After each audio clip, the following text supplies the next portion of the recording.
പൊയ്യാറമഠത്തിൽ വന്നിട്ട് ഒരു ആഗ്രഹം നടക്കാൻ വേണ്ടിയിട്ട്, അവരുടെ ജീവിതത്തിലെ ഏറ്റവും ആവശ്യമുള്ള ഒരു ആഗ്രഹമാവും, ആ കാര്യം നടക്കാൻ വേണ്ടിയിട്ട് എൻ്റെ അടുത്ത് വന്ന് പറയുമ്പോൾ ഞാൻ അവർക്ക് വിഷ്ണുമായ സ്വാമിയുടെ മന്ത്രവും അതെങ്ങനെയാണ് ജപിക്കേണ്ടതെന്ന് കൃത്യമായി പറഞ്ഞു കൊടുത്ത്, വീട്ടിൽ നമ്മളൊരു വിളക്ക് വെച്ച് ആ വിളക്കിലേക്ക് സ്വാമിയെ സാന്നിധ്യമാക്കിയിട്ട് സ്വാമിയുടെ മന്ത്രങ്ങൾ ചൊല്ലി സ്വാമി അവിടെ സാന്നിധ്യാവാണ്.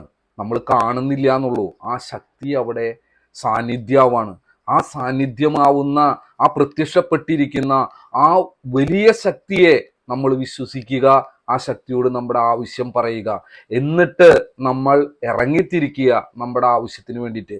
അത് ബിസിനസ് ആവട്ടെ, സ്നേഹമാവട്ടെ, പ്രണയമാവട്ടെ, എന്ത് കാര്യമാവട്ടെ, ആ കാര്യം നമ്മൾ വിചാരിച്ച് സ്വാമിയോട് പറഞ്ഞിട്ടുണ്ട്. അപ്പൊ സ്വാമി എന്താ ചെയ്യുക? സ്വാമി അതിനു വേണ്ട ഏത് ശക്തിയാണോ നമ്മളുടെ കൂടെ ഇറങ്ങി വരേണ്ടത് അത് നമ്മളുടെ കൂടെ അയക്കും.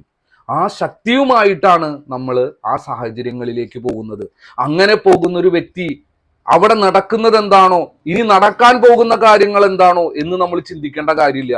സ്വാമി നമ്മുടെ കാര്യം നടത്തിത്തരാൻ വേണ്ടി നമ്മുടെ കൂടെ ഇറങ്ങി വന്നിരിക്കുക. അപ്പോ സ്വാഭാവികമായിട്ടും വേറൊന്നിനും ചിന്തിക്കാതെ നിങ്ങൾ ആഗ്രഹിച്ച കാര്യം സ്വാമി നടത്തി തന്നു എന്ന വിശ്വാസത്തിൽ നിങ്ങൾ നടക്കാൻ തയ്യാറാണെങ്കിൽ നിങ്ങൾക്ക് മനസ്സിലാവും, ആ അത്ഭുതത്തെ നിങ്ങൾ മനസ്സിലാക്കും. അല്ലാതെ ഓരോ സമയവും സ്വാമിയെ പ്രാർത്ഥിച്ചതിന് ശേഷം എന്താണ് എൻ്റെ ജീവിതത്തിൽ ഇങ്ങനെ സംഭവിക്കുന്നേ എന്ന് നമ്മൾ ചിന്തിക്കാൻ പാടില്ല. നമ്മളുടെ കാര്യം നടക്കണമെങ്കിൽ ഈ കാര്യം നടന്നിട്ടേ ആ കാര്യം നടക്കൂ എന്ന് അറിയാവുന്ന ആ ശക്തിയാണ് നമ്മുടെ കൂടെ വന്നിരിക്കുന്നത്. അതിനെ വിശ്വസിക്കുക, നിങ്ങളുടെ കാര്യം നടക്കും. ആ ശക്തി നമ്മുടെ കൂടെ എപ്പോഴും നമുക്ക് ചുറ്റും അദൃശ്യമായ ഒരു ശക്തിയായിട്ട്, ഒരു കവചമായിട്ട് എപ്പോഴും ഉണ്ടാവും.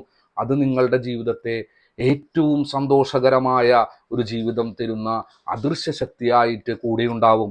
വിശ്വസിക്കുക, വിജയിക്കും.